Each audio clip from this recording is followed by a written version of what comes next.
Hey, everybody, and welcome to the Maybe Running Will Help podcast. Today, we're joined by Heather Caplan. She is a weight inclusive dietitian for women in sport and also co founder of the Lane 9 Project.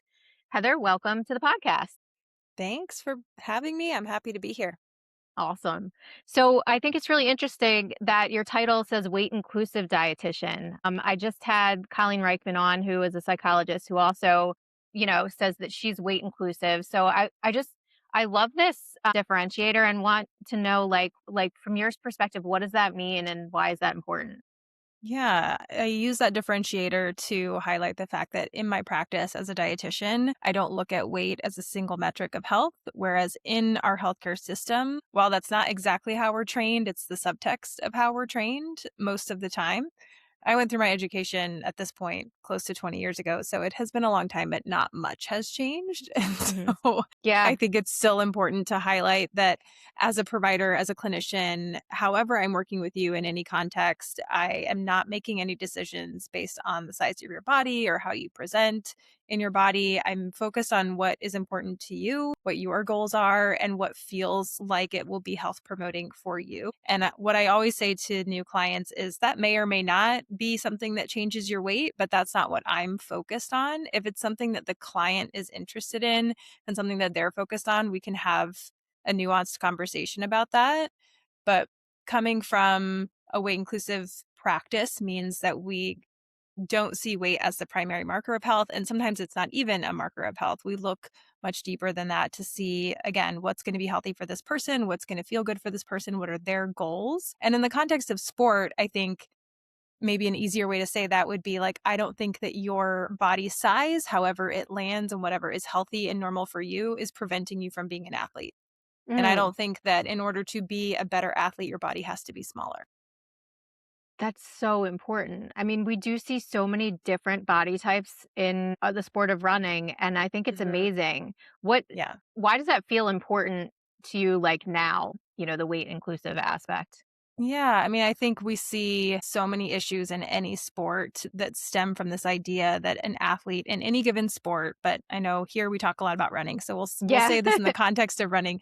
Yep. In any sport, but especially running, there are kind of long held beliefs about the idea of what a runner is quote unquote supposed to Mm, look like right. and what a quote unquote good runner looks like or what a Yep. talented runner should look like. And while you might look at a starting line of a professional race, whether that's on the track or on the roads or on the trails, and you might think like, I actually don't see a ton of body diversity on the starting line at the highest level of sport. Maybe that's true, but at that level, do still see diversity in how people present in their bodies. And we've heard, even at that level, professional runners who are very talented and accomplished and training hard, and they will still say, I'm struggling because my body looks different than the person next to me. Right. And not to fault them. This is the fault of a system that has created these beliefs around bodies. And our healthcare system is part of Mm, that, okay. right? Yeah. So, coming into sport as a clinician with a weight inclusive lens, it is trying to dismantle some of those beliefs and Uh-huh. remind athletes that you can be an athlete in any body, you can participate in sport in any body, and I'm here to help you do that in a way that feels really good for you. Awesome. Where, like, you kind of alluded to this, but how did this happen? Like that we just got so Yeah. stuck in a certain body type. Like, give us a little like lowdown on like Yeah. what happened in society and how did we get here? I mean, I don't know enough about the history of running to say, like, when did we start deciding that, an elite level runner, distance or short distance or otherwise, has to look a certain way. And I do think if you zoom out a little bit in the sport of running and we take anything from the 100-meter sprint all the way to an ultra marathon, you see lots of different types of bodies competing, right? Yeah. So let's look at, probably most of the people listening to this are consider themselves an endurance runner and maybe train for anything from a 5K to an ultra, right? And Yep. they're Yep. probably mostly participating at the recreational, maybe elite, sub elite levels. Uh-huh. And in those cases, I think what has happened is we kind of take what we see at the professional level and apply it to every level of sport. And that in and of Yep. itself is unhealthy. And then we Mm-hmm. also take societal beliefs about bodies and we apply that to sports. We can't, Yeah. I don't think in our brains, we can't, or we often don't fully extract societal beliefs about health and athletics. And they're two Yeah. different things that maybe have some overlap in that Venn diagram, but we have problematic beliefs about bodies in our health system and in our Mhm. kind of cultural narrative. And then Yeah. that, that kind of like translates to sports and probably vice versa. So I don't know that there's like a historical moment where we started to say, like, okay, bodies should be smaller. But I think just Yeah. culturally, you look at the shifts of kind of like how we think about bodies and what has been decided as quote unquote attractive for that era or that season. And again, it kind of like bleeds into sport and culture. And that goes both ways, I think. Do you think we're moving in the right direction at this point? At this point, no. It's like Okay. I don't spend any time on TikTok, but I think the trends on any given social media platform find their ways onto all the other platforms. Yeah. So, I'm seeing a lot about what's happening on quote unquote skinny talk and what, Mm, happens on from certain influencer accounts. And I think culturally, we have seen, even if you look at something as kind of specific as like the awards season for like movies and TV shows, it's like we've seen this trend of yeah. celebrities getting thinner and thinner, and we're in the era of GLP-1s. And I don't think that we're moving in the right direction, kind of like for overall health and body neutrality or body diversity. Yeah. But I do think that if we maybe cut certain slices of the internet or the cultural narrative, like there has been so much more conversation in the Yeah. last probably decade around like, hey, bodies comes in all shapes and sizes, and we're not all supposed to look the same, and we don't all have the same genetics, and we don't all have to have the same talent at the same sport or have the same time at the finish line. There is meant to be differences in how we all present in the world. So I do think that more people have at least heard that message. Whether or not they've been able to like adopt it for themselves, I Yeah. think is a separate conversation. I think it's confusing, right? I mean, I think Yeah. that there's both messages out there, and I felt like we were going in the right direction, and then enter GLP-1s and like just skinny is back all Yeah. of a sudden Yeah. in a big Yeah. way, which is it's tough. It's tough because it did feel like things were body positivity and all that were going in the right direction. Is Yeah. body positivity a term that's okay to use still? I feel like there's like something about okay. Yeah, I'm like, You're like, I don't it's up to know.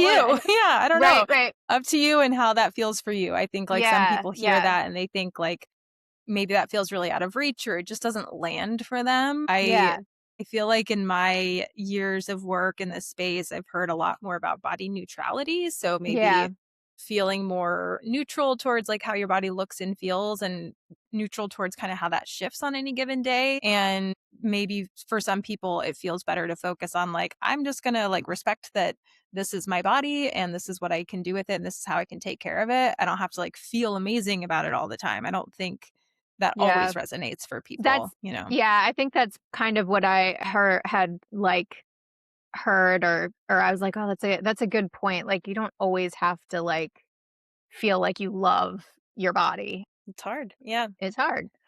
All right, so let's talk about Lane 9 now. So Yeah. tell us a little bit about what Lane 9 is and what you Yeah. guys do. Lane 9 is an organization with a mission to raise awareness of relative energy deficiency in sport, which is more colloquially known as REDS, Mhm. and eating disorders in women's sports specifically. And we started as a small project between myself and my co founder, wanting there just to be more conversation around eating enough for your sport, around appreciating your body and taking care of your body in sport, and also around period health in sport and understanding as an athlete what's quote unquote normal and what's not normal for your period. And all of Yeah. that kind of combined brings into this conversation about REDS or relative energy deficiency in sport. Why was it important when you started the foundation? What were you seeing? So we started Lane 9 in 2017, and I think it's important to highlight how different things looked at that point, Yeah, right? let's. Yeah. Like Yeah, yeah. just if you were to take like a quick survey of the landscape, as I say, on the internet, you did not find many people talking about periods. You did not find many people talking about eating enough for sport. There were the sport dietitians of the world who were trying to get that message out. But now in 2026, it's at least in like my corners of the internet, which are certainly like little echo chambers Mhm. to some extent. I see professional athletes talking about their periods. See professional athletes talking about how much they're eating, how much they're fueling, what products they're using to fuel. In 2017, you didn't see a ton of athletes that were sponsored by fueling products. Like that feels Right. new. Yeah. or even period products, right? Like Yeah. menstrual health products. Yep. So I do think in 2017, the conversation around periods and women's sports felt very quiet. And Yeah.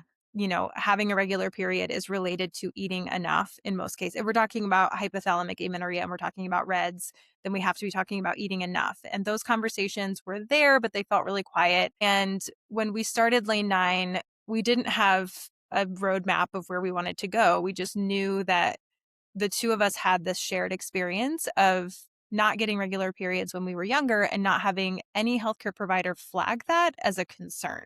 Right. It was almost And like like, it was like, "Oh, that happens." yeah, You know? that Yeah. happens.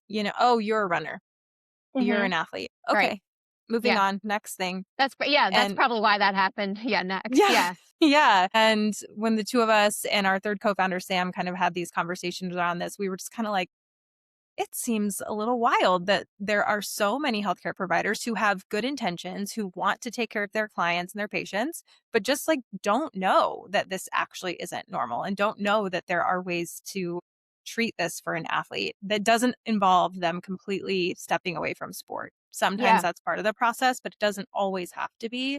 Right. So, yeah, when I look back at when we started it, it just felt like, wow, there's just not enough conversation around this. And let's try to do what we can to change that, whatever little impact we might have. And now, when I think you look at if you're following runners in any capacity, recreational, professional, elite, sub elite, college, you're seeing some people talk about periods. And that just Yeah. wasn't the case 10 years ago. It No. didn't feel like that was very common 10 years ago. No, in fact, I remember growing up, like, you didn't it was, like, not nice to talk about it, like, Yeah. guys didn't wanna hear about it, your dad didn't wanna know, like, nobody wanted to your mom was like, "Don't say that," that "Don't talk about it," but my daughters I have daughters that are 19 and 20, and Mm. I mean, they talk about it nonstop, like, our house is just full of conversation. I mean, which is awesome, but I was like, Yeah. "Oh my god," and my husband is still like he's like, just cringes, like, "Oh my god," and I'm like, you know? But it's funny, their generation does have no issues talking about it, which is I think is pretty cool. And my experience, and I think I'm remembering this correctly, that I was put on birth control because I didn't get my period, so that was the solution. It was a very common intervention Yeah, for a long time until we finally got some research. I would say probably between 2015 and 2020, more papers came out kind of highlighting like that if the intervention was often to try to prevent bone mineral density loss or try to help build bone mineral density in a healthy way, especially for a young person who's not getting a period. Maybe they're an athlete, maybe they're not. This can happen certainly outside of athletics and it does all the time. But yeah, that intervention was often with the goal of you should be building your bone mineral density right now. And if you don't have enough estrogen and, a number of other issues causing your period to stop, then we need to bring in exogenous hormones to try to help you build that bone mineral density. And then we kind of realized the collective, I did not do any of these studies. Researchers realized like, oh, that's actually not helping them build bone mineral density to the extent we thought it would. And sometimes it depends on the person. It may have like very little impact on overall bone mineral density because the actual problem still exists, which is that this person is in a state of low energy availability and yeah, exogenous estrogen is not going to solve that problem. So, right, as we learned more, we do better. And now it still happens, but for physicians and other clinicians who are trained in treating REDS in a female athlete or a menstruating athlete, we all are like, yeah, that's not going to solve the problem. It's a band aid. The yeah. problem is that your body's in a state of low energy availability. And that's the thing we need to solve. Is there an issue with not getting your period on the health of young women, like, long term, or is it just, like, a sign that they're at risk for other issues? There are many long-term impacts of not getting a Okay. period. Yeah, Mhm, so some of the long-term health impacts we see are obviously bone health. So you mhm. might have somebody who didn't get a regular period or didn't get a period at all for any number of years in their teens, 20s, 30s. I mean, it happens in all of these decades, right? And it can start and stop, it can come and go. And without proper intervention to get into the state of energy availability, we see I've seen athletes as young as 20, 25, 30 have osteopenia or be Mm, diagnosed with osteoporosis. yeah. So we're looking at bone health as a major issue. We also have weakened musculoskeletal systems. So you're at a higher risk for a lot of injuries because your tendons, your ligaments, your muscles are all weakened by the slow energy availability. We have gut health disturbances. So we have gut health and gut disorders that can develop from Mm, long-term low energy availability. It slows down your gut motility and your gut function and your nutrient absorption. And so we see all of these kind of both acute and chronic issues from that. Again, if the energy availability problem isn't solved. We see cardiac health issues, which the mechanisms of that I don't understand quite as well, so I'm not going to try to right. speak to it, but we do see heart health issues that can again can be acute or can be chronic. We actually see in a state of undernourishment or malnourishment, you can see some of the cholesterol levels start to jump. So, total cholesterol, LDL, HDL can drop. So, again, this can be acute or it can be chronic. And you see mental health issues, you see Yeah. an exacerbation of anxiety and depression, and you can see symptoms of that again be acute or be chronic. So it happens. There's this really great graphic in the International Olympic Committee's initial statement on REDS, which I'm forgetting exactly what year it came out, maybe around 2019, could have been a little earlier than that. But they have this amazing graphic that has in the center of this big circle is low energy availability. And Yeah. then there are all these parts of the circle that's like, here's every single system that it's impacting: immune system, bone health, muscle health, gut health, mental health, cardiac health. It's like, you Yeah. name it, reproductive health, like you name it, the system is impacted. And again, that can be acute or it can be chronic. When you say acute and chronic, Sorry, short I feel term or long term. well, I was gonna Yeah. say, I feel like an Yeah. idiot, but are some of these No, no, irreversible? Like, no. you just always, like, have to deal with them, like Yeah. osteoporosis or, like I mean, is that once is that something that you can recover from, or is that Yeah, it can be yeah, reversed for sure. yeah, Yeah, yeah, you see I'll point to Amelia Boone as a really great example of a high-level athlete. She competed in obstacle race courses, so like World's Toughest Mudder and those types of races at the professional level for many years while struggling with an eating disorder. And this is mhm, something I'm not like sharing her story with like sure, she's talked about yeah, this very publicly. And in the last couple of years has gotten more into ultra running and has done at least one or maybe a few hundred milers and kind of longer distances. But she has talked very openly about having struggled with an eating disorder for the better part of 20 years, from her teens to her early 30s, multiple bone stress injuries, multiple other types of like musculoskeletal injuries, and still competing at a high level, right? Like was still able to compete, but eventually just her bones kept breaking down over and over and mhm, over. And as soon as one bone stress injury healed, the next one began. And so eventually like took a long break from sport and treated her eating disorder. And again, has talked openly about all these things in a way that's really so helpful for athletes and has been able to see like improvements in a lot of her biohealth markers. So I don't want to say none of it is irreversible, but you do see pretty often that when the energy availability piece is properly addressed and you can kind of maintain that energy availability over time, a mhm, lot of things do start to course correct. And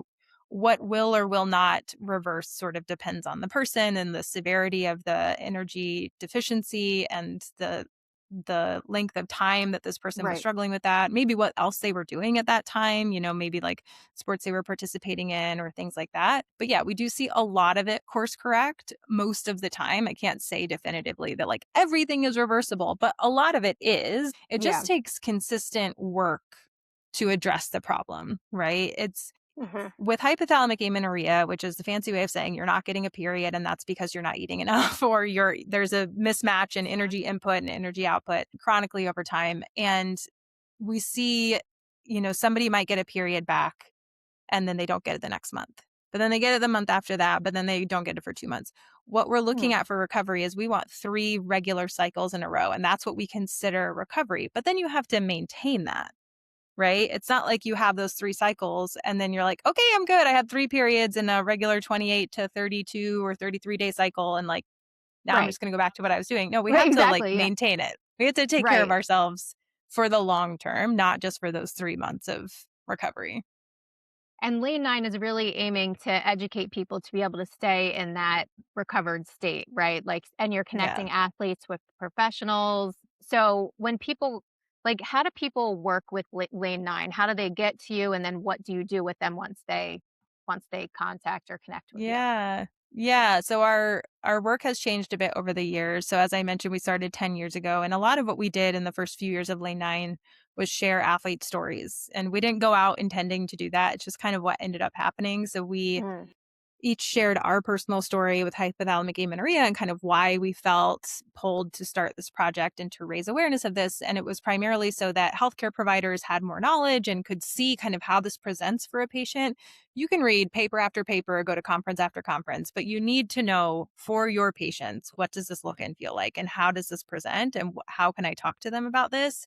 And Wow, so so at first you were really speaking to the professionals and not to the yeah, other I mean, that was our wow. yeah, our, like, Okay. big dreams initially were, like, we want to work with lots of healthcare providers and help them better Mm. understand RED-S and hypothalamic amenorrhea, and we put our stories out there, and we kinda, like, didn't have a next step. Like, step 1 was, like, publish our personal essays on Medium, and step 2 was, like, question mark, we don't know. See what So happens. yeah, see what Yeah. happens, and what happened was we ended up getting people who reached out to us in response to those stories saying, I also want to share my story. I also struggled with this. And we just kind of rolled with it. We were like, oh, that's a great idea. Yeah, we can share as many stories as we can to show all the different ways that this presents in all the different types of athletes and levels of sport, whether you competed at the collegiate level, the high school level, recreational, you're an adult just getting into running and you still struggle with this. Like, we eventually kind of had this like this library, I guess, of stories that people wanted to share through Lane 9. And so that's what we did for a long time. Were And you sharing them through, like, podcasts or blogs, or how were you sharing them? yeah, we initially used Medium, which I think was like the Substack of its day. I don't know if people remember. It's like still a website. I talk about it as if it like doesn't exist, but I don't know how many people are still using Medium, but that's what we used initially. Okay. And then moved that over to our own website and started sharing them through a blog. And we did start a podcast and we had a newsletter that we sent out every week and we had Instagram. So those were like Okay.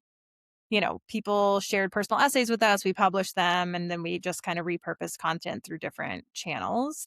Were, professionals responding or responding in Yeah, the way so you'd the hoped? interest Yeah. I mean, as we started this conversation with, I am a clinician, I'm a dietitian, Right. and I think part of it is like I shared those stories with my network, right? And Mhm. so I think what happens when you start sharing personal stories of somebody who's struggling with this thing is you kind of bring in the clinicians because one, it's helpful for us to read these stories and again to understand how this feels for this person. If it's not something we've personally experienced, this is something I've personally experienced, but let's say it's something you have like no background in and don't know anything about, it's helpful to read this like personal anecdote. But also clinicians are drawn to some of the stuff that we put out because it helps their clients.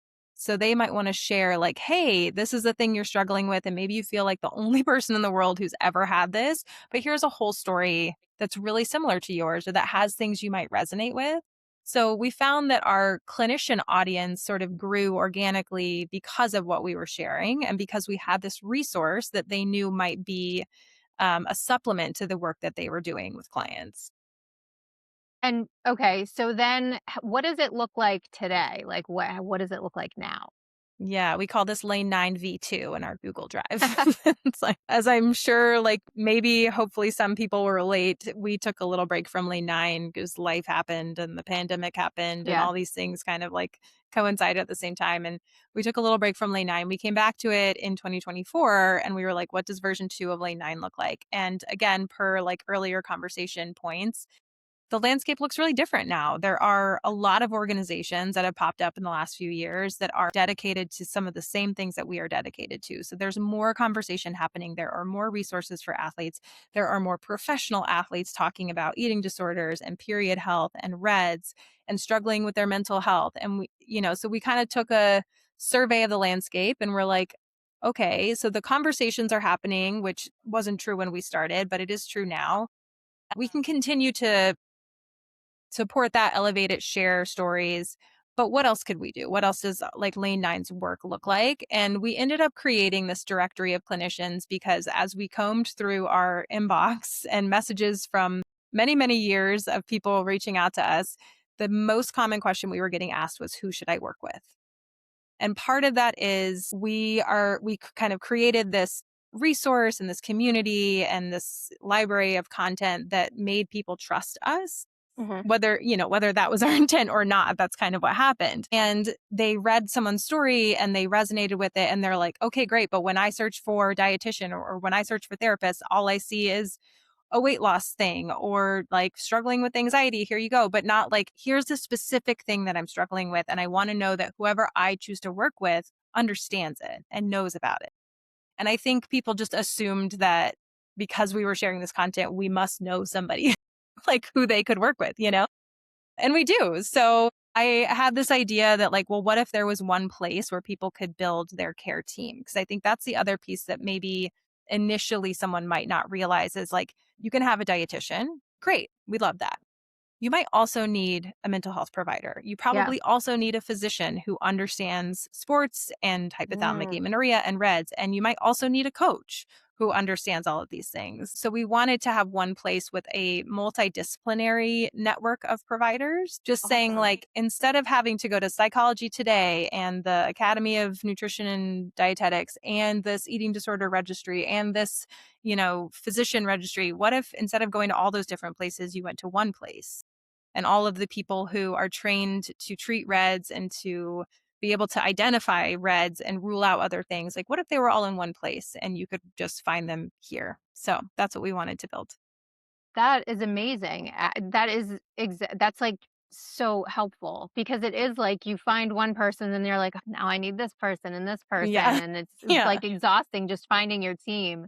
Yeah. Well, and honestly, as a clinician, that can also be challenging. So Mhm. I might be working with someone who doesn't have a therapist yet. And I'm like, well, all right, that will be helpful, a helpful provider to add to this team. Right. Yep.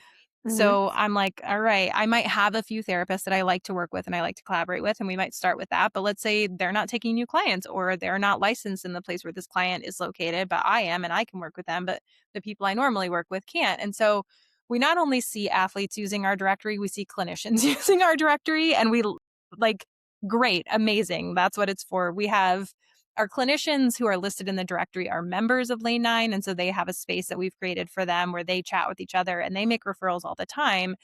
And we're sharing resources and people are asking questions and we're just connecting clinicians who specialize in this thing. And then we've seen outside clinicians like message people through our directory, right? That are like, hey, I'm this, therapist in whatever city and I'm looking for a dietitian. It looks like you see people, so I would love to connect. So it's serving multiple purposes, but really we developed it to kind of answer this question of like, who should I work with? I trust Lane 9. I trust that they know how to vet these providers. So I'm going to go there and that's where I'm going to find my people. I love that. Like, in your experience, your clients, do you find that a lot of your clients come to you first or they're sent to you from, like, a mental health Hmm. or therapist? It's yeah, it's a mix. I would say probably if I had to kind of decide like what percentage come from either source, more often people are finding me through Lane 9 or through a Google search, either like, looking for someone in Ann Arbor or looking for someone in Michigan, or looking for a sports dietitian that's weight inclusive or something like that. So there's probably a slight majority of people who kind of find me on their own versus people who are referred to me by other providers. But I often am looking for people that I can refer clients to, right? Or even like if someone comes to me, like let's say they listen to the Lane 9 podcast and they follow Lane 9 and they're like, oh, Heather sees clients. I want to work with her, but I can't work with them for any given reason. I have this whole network of people now that I can look, you have all these options. So many people. Yeah. I feel like if I were going to a dietitian, I would be going because I'm like, I want to improve my performance. And so I want to figure out how I can do that with fueling, nutrition. Mhm. So I don't know that I would have gone first to a dietitian. I was sort of the other way, first being treated for an eating disorder and like you need to work with a dietitian. That like Yeah. route is kind of how I got into it. Do you the people that come to see you, I mean, obviously with Lane 9, I feel like they know what you're about before they contact you. So they're, Yeah. you know, but do are people coming to you, in a way where they're like, I want to improve my performance. Like, can you tell me how to fuel and eat? Or is it more like you're treating Yeah. people that have breads?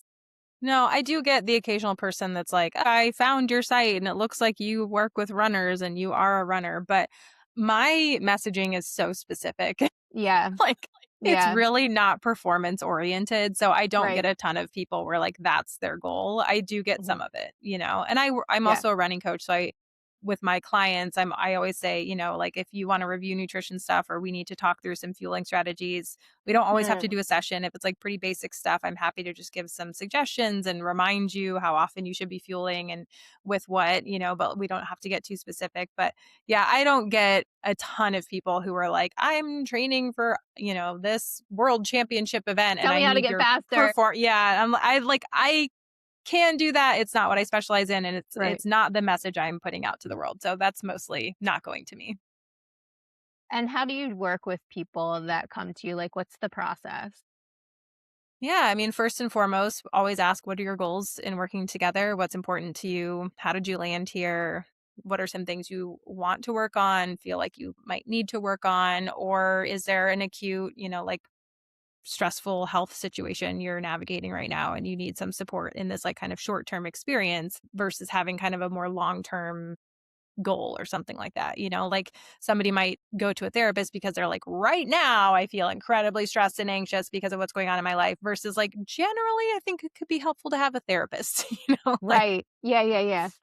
so I get people who often are aware that they have low energy availability or, either have REDS, have been diagnosed with REDS, suspect they have REDS, any of those things and are like, okay, I know I need to change my fueling and I just don't quite know how to do that. Or like I have the tools, but it's hard to implement them. Like in any given, I don't know, context of our life, like we probably have some idea of how to do the thing, but that doesn't mean we have to do it on our own. It Yeah. doesn't mean we have to like figure it out by ourselves. So Yeah. I have a lot of folks who are what someone would say is like problem aware. They know that like this is Mm. a thing they're struggling with. I won't say that everyone is ready to change. A lot of times they're not, but they Yeah. are problem aware Right. and enough so that they're like, I'm gonna reach out to this person. I'm just Yeah. gonna see how it goes. And You I'm just gonna see if needed some I curiosity, like somebody that's yeah. curious, like, what are you gonna tell me to do? Yeah. Yeah. And so like it can be a long process. Like I never say this is how many times we'll work together or this is, it'll be a 3-month thing and you'll have a regular period after that. Like, I don't know. I have Yeah. no idea what it's going to look like for any given person. So, some people I see really regularly, which might be once a week, it might be every other week. Some people we kind of start with that cadence and then we slow down a little bit and go to maybe every 3 weeks or once a month and just kind of check in on things. Or they might check in when they have a more short-term need, like I have this race coming up or I'm about to enter this training block and I want to make sure all my labs look good and I want to make sure I'm fueling Mm. really well before I start kind of increasing volume or intensity or both. So, yeah, a lot of folks who again are problem aware, ready for a little guidance, might be a little hesitant to change, but they're curious enough that they're going to have a conversation and we just take it at their pace. Like I'm Yeah. not in a rush. I don't like if Right. there's like not any urgent need, I'm not in a rush and most of my clients are working with a therapist and or a physical therapist and or a coach. And so it's Mhm. also part of our process is allowing that team to collaborate and communicate on things that are going on. So for an example of that, if I have a client who just recently got diagnosed with a stress fracture and their PT is like, you need a dietitian because we're going to do all the PT stuff, but you also need to be eating enough for this to properly heal and to heal in a normal timeline.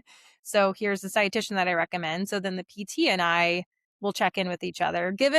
So in the clinical world, you have a release of information. So a client, consents to this collaborative type care. And I might say, like, hey, in my conversation with this person last week, they mentioned that they were doing this cross training thing 4 days a week for an hour. Is that your recommendation or is that something they're doing on their own? Right. Yeah, I'll right. let you guess in that situation.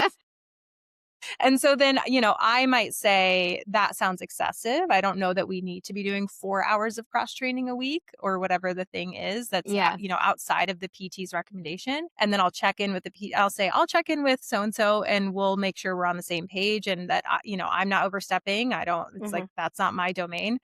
And then I'll check in with the PT and they'll be like, I had no idea they were doing 4 hours of cross training a week. That's Like, that's nice. Wow. not what we recommend, And so then they will Yeah. kind of reinforce the conversation of like, that's not moving us any further along. So we got to like stick to the plan and do what we should be doing. So that's just an example of like, how providers, especially with something like REDS or an eating disorder, you have a team of care providers and it's important to have that team. And it's important that they're able to communicate so we can catch things like that and make sure we are doing our best by you to Yeah. get you to your goals to treat the thing that we're treating.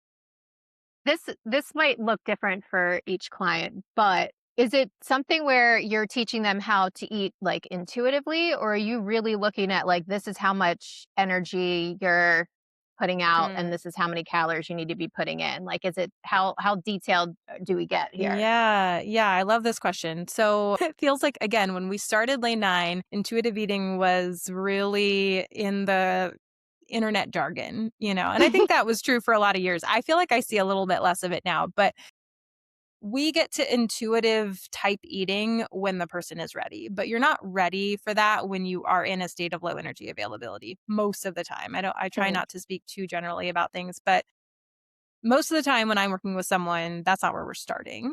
right, And a lot of sports nutrition can feel counterintuitive. You might feel nauseous and really tired and a mm, little, like really low appetite while you're running. That doesn't mean you don't need to eat.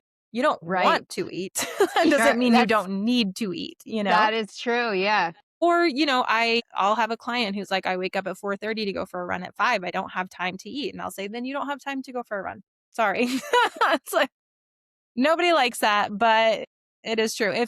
And they'll say, well, I'm just not hungry when I wake up. And I'll say, well, either we just kind of have to scarf something down. And I know Mhm. it's not super pleasant, but we can try lots of different things and we can find the least or the most palatable thing. It doesn't have to be like the most delicious thing. It doesn't have to be the thing you wake up craving, but it's a thing that can be palatable to you and will get energy in your body. And then you go for a run and it's great. But we are not going to sacrifice sleep and fuel to get in a workout at a certain time. Long term, that's not a healthy practice. Yeah, So, again, that's not going to feel intuitive to wake up at 4:30, eat something at 4:40, might not feel right. super intuitive. That Yep, doesn't mean it's not important. good So I point. think sports nutrition in general, again, can feel sort of counterintuitive. It can feel like you're kind of going against what you're trying to do, which is like stay really in tune with your body. But that said, I think the longer you do it, the more intuitive it starts to feel. And you might start Mm, to feel that sense of nausea and fatigue and low appetite on a run and be like, whoa, I must have missed some hunger cues or I missed some fuel. And this is my body starting to shut down. This is not my yeah. body telling me it doesn't need fuel or I'm just going to puke it back up, which you might. It's just telling me like we're running really low on the reserves here and we need something, whether that's like electrolytes or fuel or, Yeah, both. Rest, probably. yeah. I That's have pretty like an cool. ultra on my mind because my husband ran an ultra over the weekend. So some of the examples I keep thinking of are like the extremes, you know? My gosh, fueling for Yeah. an ultra is insane. Yeah. But I I mean, I have felt Yeah. those things during a half marathon. It Yeah, doesn't have to be a 50-mile race for you to feel that way. So, if it's important to that person, we can eventually get to more intuitive eating practices. yeah, But I still think that fueling ourselves adequately, if you are a person who participates in sport in any level, there are going to be some, if not many times that it feels counterintuitive. So to get too hung up on, am I hungry? Am I full? Is this what I'm craving? It doesn't serve you in a lot yeah. of those situations. That's such a good point. I'm so glad so glad I asked that question because it's so true. Like, I do feel hungry when I wake up in the morning, but I don't feel hungry after a run, and I have to be like, "You gotta have that Yeah, you smoothie just got or to do it. whatever. You gotta do it." But it is cool, and I'm sure it's, like, exciting for you and probably the client too when they can start to recognize and feel more intuitive about it or have that awareness and be like, "Oh, that's probably Yeah. because I was hungry." Hmm. No, I think that's really cool. What do you think we should be talking about more around this subject? What do I think we should be talking about more with reds? The thing that came to mind was something that another dietitian mentioned on a conversation we just had on the Lane 9 podcast. We had a conversation around what are some things that communicate to you? Like, what are some body cues you can pay attention to that tell you you are eating enough? Because we Mhm. focus a lot on what are the symptoms of not eating enough. But what if we flip that and we think more about like, how do I know I am fueling adequately? And it's Let's love important to know this. both, right? Mhm. Like, it's Yeah. important to know both. And one thing that she said, her name's Casey Stockman. She's based in Connecticut. I really hope that's not wrong. I'm going to fact check myself real quick. But she said, it's important to remember that the symptoms of REDS and low energy availability impact our ability to eat enough. So, okay. Yes, Mystic, Connecticut. Okay. Thank goodness. Nice. I Nice just had job. to check our directory really quick. Yeah. So, yeah, again, like it's hard to tell that you're eating enough because your body is slowing down digestion and it's slowing down your appetite and it's slowing down your metabolism and it's blunting all these cues because it's so used to not getting enough energy and it's trying to reduce the amount of energy it has to expend to keep you alive. So, to be able to tune into those cues that you are eating enough, you have to be eating enough, like Right. and Yeah. so you can get stuck in this cycle of like, I have all these symptoms that make it hard to fuel adequately, but the symptoms they are present because you're in low energy availability. So you have Yes. low appetite, you have digestive issues, maybe you're stopped up, you feel constipated, you feel Yep. bloated, maybe you've had diarrhea or maybe you've had any kind of number of like digestive health issues. Again, you have low appetite, you're not craving a lot of foods, it's kind of hard to tell when you're hungry, it's hard to tell when you're full. Those are all symptoms of being underfueled. Hmm. And that's assuming you've ruled out other things. This is a diagnosis of exclusion, but you have these symptoms and so those things make it hard to eat enough. And so I think when Yeah. you see and I've had this conversation so many times with clients, when you see all this content online now about how to eat enough and how to make sure you're fueling with X number grams of carbs per hour and this many liters of fluid and you're doing this and that for all your sport. Those things are not easy to do in No, a it's malnourished overwhelming. body. Yeah, it's Oh, well, in overwhelming. It's a general. lot to think about. Right. Yeah. And again, it might feel a little bit counterintuitive. So I think we have I think in kind of 2026, we do have more awareness of like, I need to be eating. I need to fuel my body for exercise. I need to fuel before, during, and after. Whether people are doing that all the time or not, separate conversation. But they know or have some awareness of like, those are the general sport nutrition practices. But it's hard to do them. It's hard to do Yeah. them consistently. And I acknowledge that as someone who does this work all the time, right? Yeah. I acknowledge like just because we have the tools and we have the knowledge doesn't make it easy to do. It is hard. And Yeah. it's even harder when your body is malnourished to Mm. try to eat enough. And that's where the support team comes into place, right? You can have someone who, no pun intended, is a gut check for you, Yeah. like you might think, oh, I'm eating a lot more than I used to, but it still might not be enough for your body. It's like a step in the right direction, but it still might not be enough. So I feel like I answered that in a really long way. But what do I want us to be talking about more is how to know you are eating enough and acknowledging that that's not always easy to do. So, what are some ways to know that you are eating enough? Just a few like things to look for. Yeah, well, I will point folks to that episode so I don't repeat too much of what Catherine said. 'Cause we had this conversation together, but some of the things you might want to look out for are how are you feeling during most of your workouts? So, are you feeling a consistent like I'm just kind of flat, my legs feel kind of heavy. I don't have this pep in my step. And is that happening over the course of a couple weeks, right? So maybe you have a bad workout. I Mhm. usually, if I have a bad workout, I'm like, oh, yeah, yesterday I was like schlepping the kids all around and Right. probably didn't drink as much water as I normally do, or we had all these activities to go to. And yeah, like maybe my meals weren't as substantial as they could have been. But if Mhm. this is like happening consistently, then you're like, maybe I'm not eating enough. If you're feeling pretty good during your workouts, that could be one sign that you're eating enough. If your periods are regular, and I know that a lot of people listening are taking oral contraceptive or some form of birth control Mm, for a number right. of reasons, like Well, that would make it IUD, hard to tell. Yeah. right? All these things that kind of make it hard to tell. And so I think if that is you, we need to look at other ways that we can make sure you're eating enough and your menstrual function would otherwise be normal because you could have an IUD that makes it so you don't get periods. But if you don't know that you would Right. be ovulating and having normal periods, you don't know if your reproductive hormones are also doing all of their other jobs, which is related to bone health and heart health. So, Right. like, So getting blood work done would yeah, be you could get something. some Yeah. blood work done just to kind of check levels, and that's usually covered by insurance once a year. Or if there's a specific issue that we're tracking in your blood work, you can get it done once every 3 months or once every 6 months, depending on the thing. You wouldn't Yeah. want to do much more. You wouldn't want to do, I don't think, any more often than that, but also you're going to be paying out of pocket. So Yeah. you can look at blood work, you can look at regular periods, you can look at how you're feeling in your workouts. Okay. You can also look at things like, how often am I thinking about food? Do I have do I have kind of a hyperfixation on my next meal or my next snack? And am I thinking What? about food a lot? That's often a Really? sign that you're underfueled. And I would say looking at or being able to assess, are you able to practice flexibility with food and with movement? Or Mm, are you feeling particularly rigid about it? And that one feels tricky because I do think we have some like neurospicy folks who like the consistency and the structure is helpful to them for like any given reason, right? And I think we can work with that. I feel strongly that we can work with that.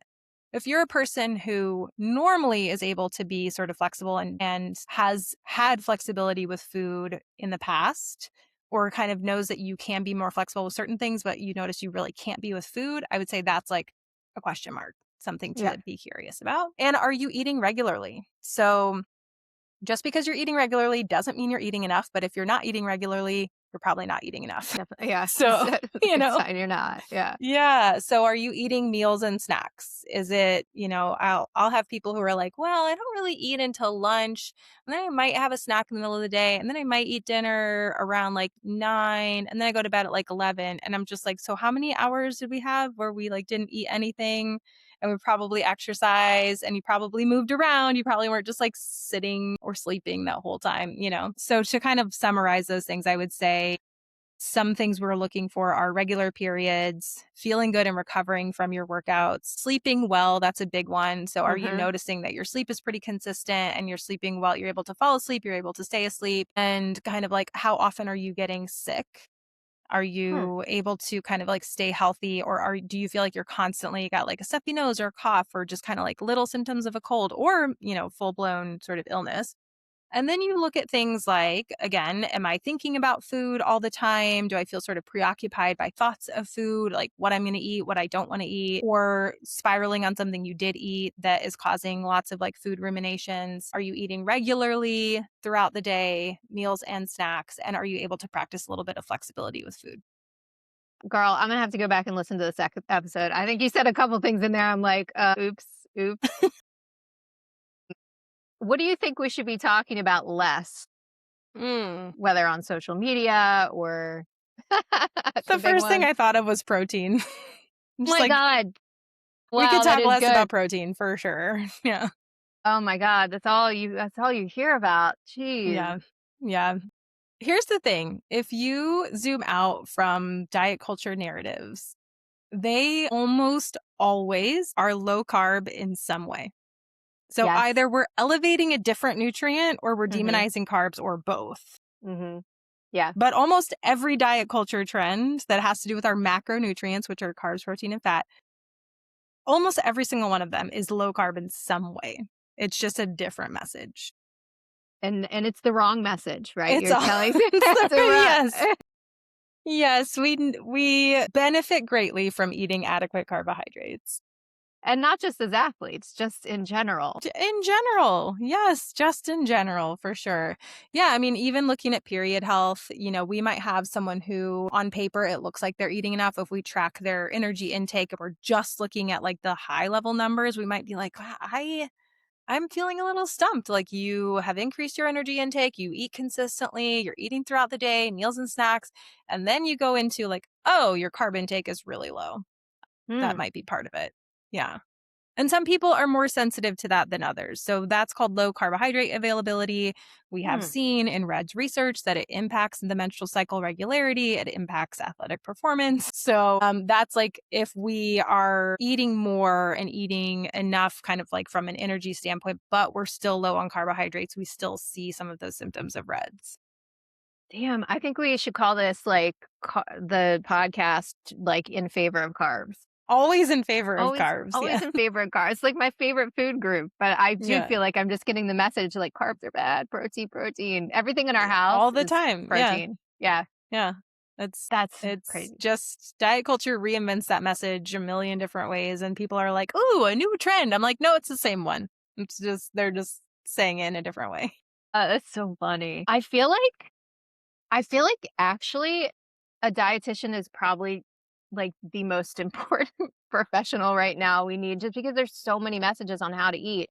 I mean, if you think Yeah. and I've tried them all. I mean, What's the one where intermittent fasting was like a big Mhm. one that was like Mhm. up. Like there's just obviously the high protein, the Mediterranean diet, and there's a diet for everything. I think the Mediterranean is the one that was pushed for like dementia, like so you don't get dementia. So it's just like there's so much. There's so It's very much. confusing, very Yeah. confusing. And there's never going to be like one way of eating that works for everybody in the same way. But generally, we all need to be eating enough. So Yes, that's always going to that's work. very, very well said. You didn't even talk about what kind of food you just said, and that was very well said. We You just just need need to to be be eating well, and enough. here's the other thing, like, you have people who maybe are taking all these protein supplements or, I mean, insert, like, any number of vitamin, mineral supplements that people are fixating on at any given time or some amino acid supplement or some whatever that people are like, "Oh, this is the thing that's gonna help me be a better athlete or perform better or whatever." But at the baseline, if they're not eating enough, those supplements are Yeah, doing very little, if anything, to improve anything. So we right, still need energy. You still have to feed your body and nourish your body. And once you get to the place, let's say you're working with a very high level athlete, maybe professional, Olympic level, sub elite, looking to level up to those things, and they're eating enough, and we have all these signs and biomarkers that they are eating enough and they are meeting their energy needs consistently, then we look at some of the extra stuff. And then it can be helpful. There are, very small percentage performance increases, but at that level, those things matter. right. For the majority of us listening Yeah, to this, right. they will do nothing if you're not eating enough. So, what if somebody wanted to come to you just to be like, can you just make sure I'm eating enough? And like one session, like I feel like I have some of Mm, these things going on. Can you just make sure I'm yeah. eating enough?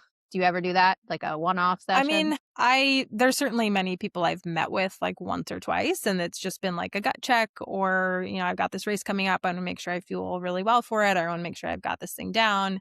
I don't know how helpful that is in the long term, but I think Okay. for some people, like maybe that's the thing they need. I think if somebody is in this position of like, I just want to know if I'm eating enough, can we do this one session? All I get is a very tiny glimpse of what's going on for them. Right. Yeah. So they might want me to tell them they're eating enough, and they might say, occasionally we use a food log as a tool. There are lots of pros and cons of food logging, but in Hmm. a situation like that, if I only have this like limited amount of time, I might say, all right, log what you eat for, 2 days or 3 days or whatever it might be. And I always say, I don't care what you're eating. It's I just just want to helpful for us to know. see it. Yeah. And I want Right. you to be as specific as possible so we can use this tool effectively. And I will also check in with the person. Like, does that feel like a safe thing for them to do? Does that feel like a Yeah. helpful thing for them to do? And if it doesn't, we have lots of alternatives. But let's say in that instance, we're doing what would be called like an intensive, and they just want to know, like, I just want to do this one session. I want to come in with all this information, and you tell me if I'm doing the right things. Like, can we do that? Sure. But it gives me like such a small glimpse of whether or not you're eating enough, because it might just be for that week. Sure. So I Right. don't, I Right. don't Right. know. Right. Yeah. But Yeah. somebody certainly like could schedule something like that and say, maybe they've been training for 6 weeks and they've got 6 weeks till their race day or something like that. And so they might say, for the past 6 weeks, here are the things that I've noticed. Here are the things that have been going on. Here's how I felt in my workouts. And either I want that to continue or I need it to improve a little bit. And so we're doing this like maybe halfway check in during a training cycle. I do think that that can be helpful. It's not how I work with people most of the time, but there are Yeah. lots of dietitians who offer one-off sessions for, and like in, that very specific example, it could be helpful to do that. Yeah. Well, it sounds like the Lane 9 website is the place for people to go. The podcast has some great episodes that I'm going to be checking out for sure. What else do we need to know in order to if anybody wants to get in touch, where can they find you? Yeah. Where should they Yeah. We go? have all of our things on lane9project.org. That's LANE, the number 9project.org. You can get in touch with us. You can message providers. You can just kind of search and like see who's on there. So, when you're ready, that's a place you can go to connect with somebody. We have our podcast on there. We have our newsletter on there. So, all the things are on our site if you're curious about what we do. Well, I love what you do, and I really appreciate your time today, and I'm excited to check out the website. So, thank you so much for your Awesome. time. Yeah. Thanks, Nikki. All right, I'll talk to you later.